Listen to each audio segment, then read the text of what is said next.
В Микунской женской колонии не хватает эпидемиологов, фтизиатров, врачей, инфекционистов. Об этом сегодня рассказали представители управления службы исполнения наказаний во время прямой линии с населением. Средняя зарплата на такой должности около 70 тысяч рублей, но кадры все равно тяжело найти.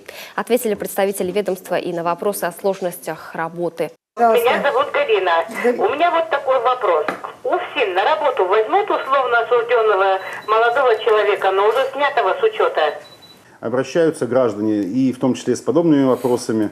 И бывает и по состоянию здоровья годен, и образование соответствует. Но, к сожалению, наличие судимости, и независимо от того, что она погашена, вот с ваших слов, к сожалению, является препятствием к поступлению на службу в уголовно-исполнительную систему.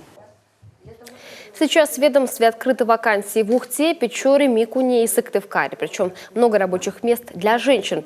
Специалисты нужны разные, но во врачах и ветеринарах особая потребность. Потенциальным соискателям надо быть крайне устойчивыми к психологическим нагрузкам, ведь работать приходится со спецконтингентом.